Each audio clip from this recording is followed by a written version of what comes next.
Hey guys. Yeah, Oisín, take one.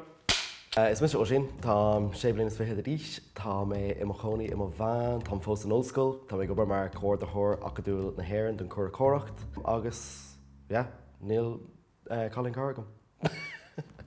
So tá chónaí ar mo bhean is le haidh breis ceramí ceapan, agus sé héintach a bhd níos siar na árasán nó cíos nó aonad mar sin. Is pick up blind mhaith an bhean, yeah. Go háirtha nóir nachhuiil de géirí gas taxi bháilí tar éis ní amach. An rud a chuir astam is mó ná duine a hin lena mélar oscailt sin níl ná an éisló I don't know, tá siad breis fiche bliain ar an saoile níos na bhfuil ná i gceart canálín gros. Nóir bhfuil duine ag an déanaach an táimar fad, just gachan uair sin an óirlummsa.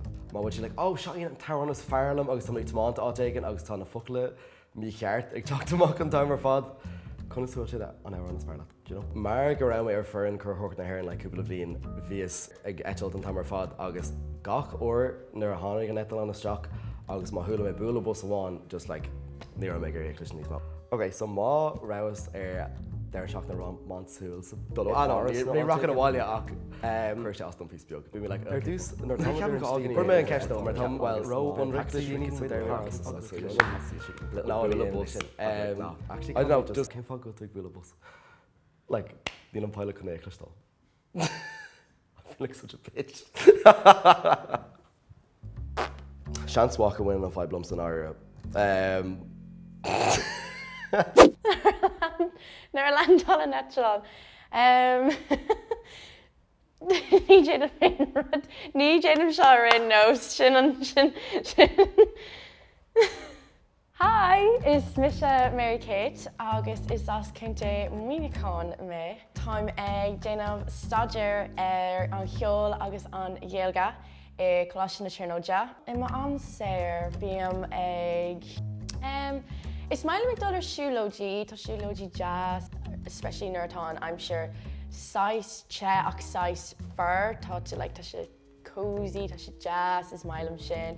I partner romansa, Glór más, duine atá an taithneamhach a tugann an fuinneamh céin a domsa is a thugann mise. Rud nach chatníon lom ná nuair táiméidir dul amach le haidh duine agus níl sé jazz an freastalí.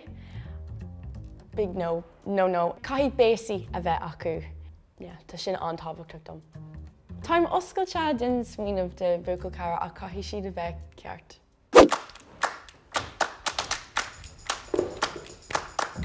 You good? Hi. Oh, this is nervous impression. It's bheag, yeah. Grand. You maintained it. Cén talent art, actually? It's Oisín Mary-Kate. Okay, Mary-Kate, it's Miss Oisín. Just for that. Kind of. Okay, tá mo cónaí mo bhean, so tá mo cóinmh I mo cónaí an gáit in áire. Cá mo chuid is mód am in manúid mar Tom's Coláiste sin, so. Chun is iríonn sin, so I bhean a dúirtí? Yeah, bhean, so tá gacrad go mis déthe, like, sé bhd níos siar nach cíos, so. Tá na price na cóhhaid sin. Sé thu fásach le. Tá sé fásach. Tá sé difriúil, ní raibh bhúil mé le duine gin nó na cónaí a bhean. Ach, like, cool, I guess. Agus nó chuir mé ceisteart cúpla airí a thuirt leataniu cúpla rudí beag just chun aithní smó cuairt agus beidir pí níos mó amach chud pásanach nuair aigen, so Déimirt an snack is fearla a thuirt leat mar bhíon I ggéithe an tamar fad, so I don't know, just mé gurí amach an áir cinálín fisrach. An rud is massa a bheith fé faoi ná olives in aigen. I don't know, just chuirn siad astam go mór. Yeah, it was your fashion. Oh, perfect, thank God. Oh, olives, oh no. Yeah, gross. Yeah. Okay. Little crispies, hula hoops. Yeah.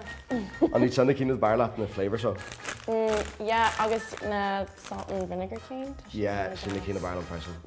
Is brallam just go jazz. Ein crispy eile go mála? Is brallam na Thai rings. Méis freisin, yeah. Oh really? Yeah. Brallam iad. Tá siad ionach jazz. Agus ag only bíon an mála lán. Yeah, agus an mála like old war freisin. So yeah, so to go lower and. Tugann cúpla hula hoops a thuirt dit, má dtí gurí. Yeah. Brallam. An osclóir mé mála dit nó dtí cecolóir. Ceapan go cecolóir. Yeah, ceap mé. Okay, go bra. Go right, good. Yay.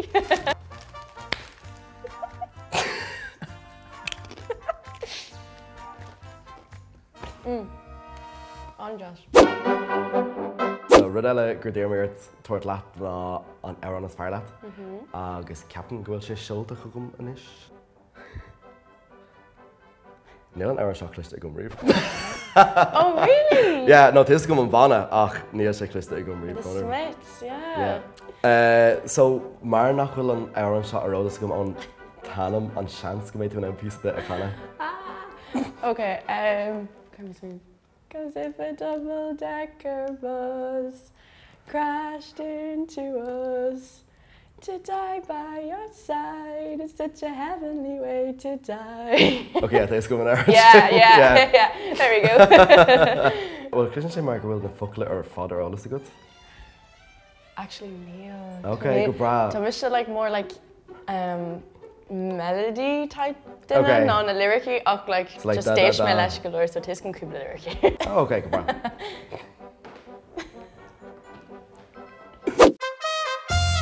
An céad ceist eile go chumirt ná cad é an téidir is fear leat. So dílam cinse chunas tátaí chun an gríon núsneachta nuair ag an thuirtan seo. Chans go bheice mé a gcéan second beidir. Chuir mé an ceist seo mar is bralam an teire agus sé anna jazz. Is bralam bheith mé faoin gríon agus bheith te. Agus tá sé bhd níos fear a bheith a coní a bhanar an teire in nó a bheith sa gifre. Ach tá gifre go bra freisin le just bralam an teire. Put this on Givra. Well, on Nulug.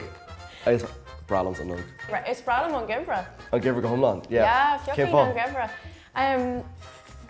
Well, on Nulug around like Arcade Road. It's Bralam like on.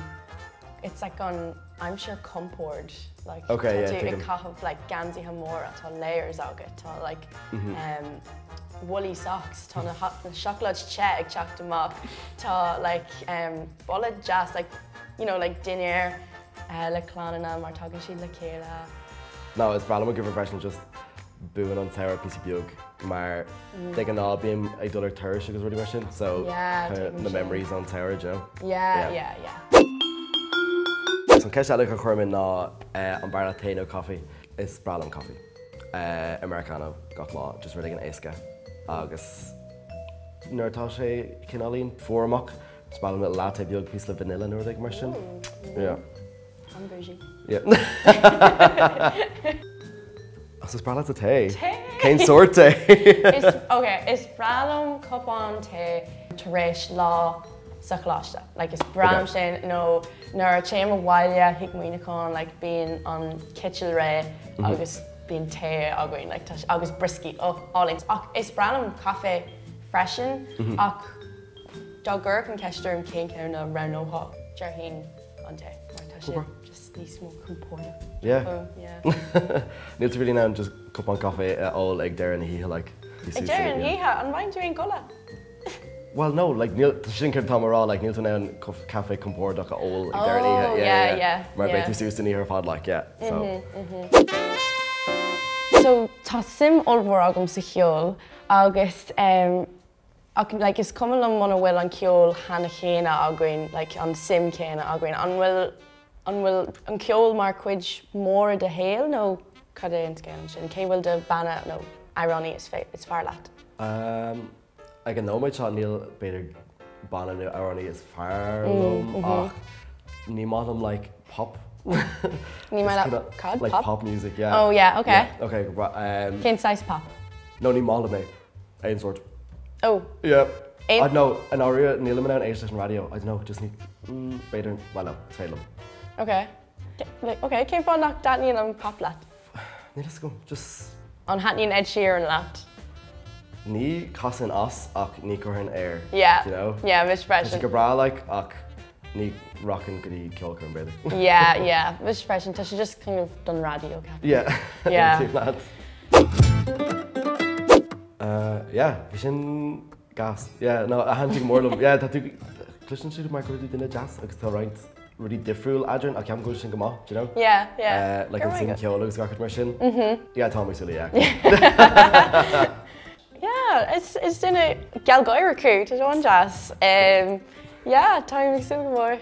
Da bidger kind of múnú pí beag dit faoin ceol ach is féidir Yeah, líon sin sin. Just ag magu.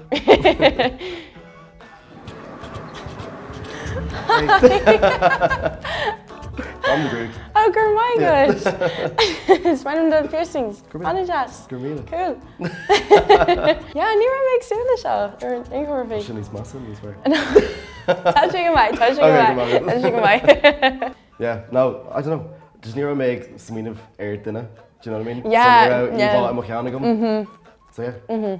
Nílas gom céim fá a cogtú spéculí vibes stuff. Okay. So She chopped you fierce bacon. They're like blue light ones, yeah. Oh, tá sí agam go mai. Yeah, can't make a made a slice shake or a soccer and so mad either. Fair.